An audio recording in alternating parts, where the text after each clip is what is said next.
In June 1942, the most decisive naval battle of the Second World War was fought between the United States and the Empire of Japan. It was a battle waged entirely by aircraft carriers, fleets separated by hundreds of miles, never within visual range of one another. For the first time in history, victory at sea would not be decided by battleships or heavy guns, but by carrier-borne aircraft.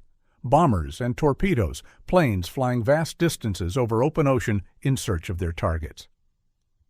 The Battle of Midway marked the dawn of a new era in naval warfare. For Japan, Midway was meant to be the linchpin of a grand campaign to expand the frontiers of the empire deep into the Pacific. The plan was bold: capture Midway Island, lure the remaining U.S. carriers into battle, and destroy them. If successful, Japan would secure mastery of the Pacific, a dominance that could never again be challenged. But instead, the Japanese carrier fleet, the most powerful naval force in existence, was utterly destroyed. Japan suffered her greatest military defeat in over 300 years. In a single day, the empire that had once seemed unstoppable sealed its own fate. Throughout the 1930s, Japan's conquests in China brought increasing tension with the United States.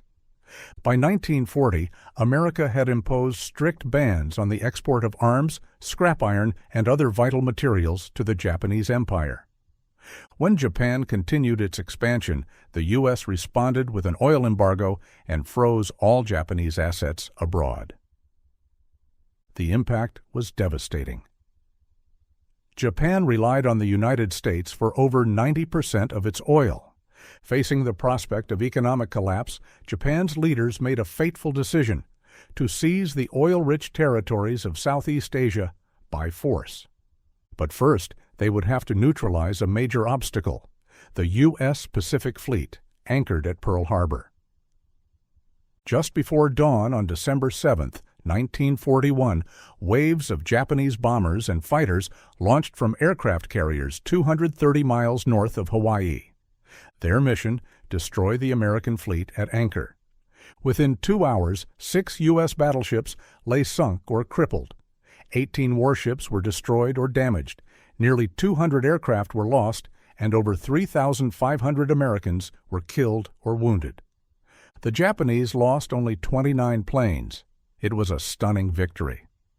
The next day, the United States declared war on Japan, and the Pacific burst into flames.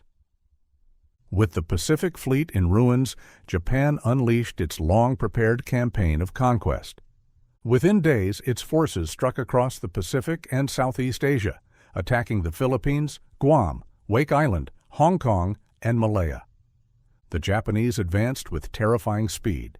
In a little over 3 months, they conquered territory stretching from Burma to the Dutch East Indies, securing vital oil supplies and creating a defensive perimeter that stretched over a quarter of the Pacific Ocean.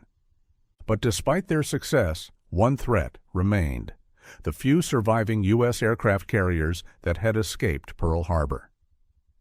Within weeks, these ships, Enterprise, Hornet, and Lexington, were already striking back, launching raids across the Pacific.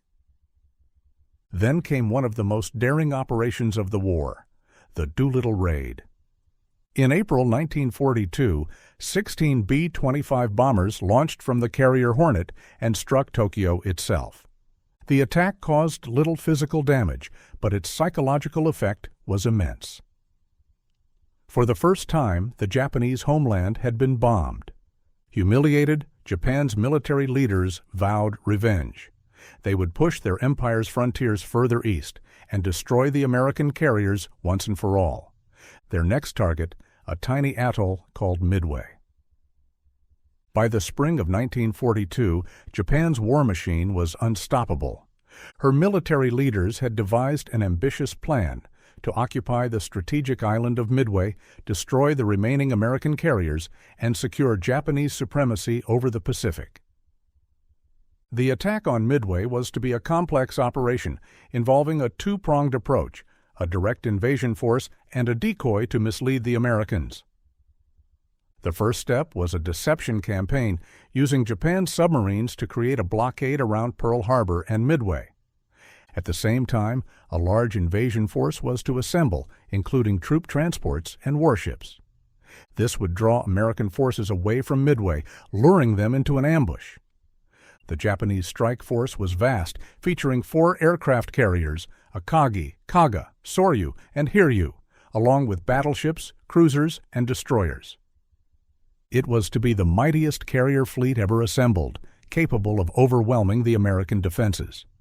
But unbeknownst to the Japanese, American cryptanalysts had cracked their secret codes. In April 1942, U.S. naval intelligence, led by Commander Joseph Rochefort, intercepted Japanese messages revealing that Midway was the target.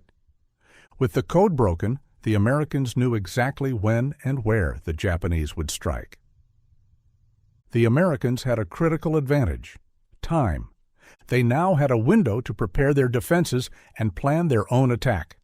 Midway was of immense strategic importance. Located 1,136 miles west of Hawaii, the island was a vital American outpost. Its capture would not only provide Japan with a base closer to Hawaii, but it would also give them the ability to control the entire Central Pacific. For the Americans, holding Midway was crucial to preventing Japan from pushing further east and potentially launching attacks on Hawaii or even the U.S. mainland. In response to Japan's invasion plans, the United States began preparing for a battle they could not afford to lose. Midway Island itself had limited resources, but it had several advantages. Its airfields could accommodate bombers and fighters, and its strategic location allowed for long-range reconnaissance. The island was fortified with Marine defenders, and American aircraft carriers and bombers were stationed there, ready to strike. But despite the island's importance, the key to victory lay in the strength of the American fleet. The remaining U.S. aircraft carriers, Enterprise, Yorktown, and Hornet, were the last real threat to Japan's expansion in the Pacific.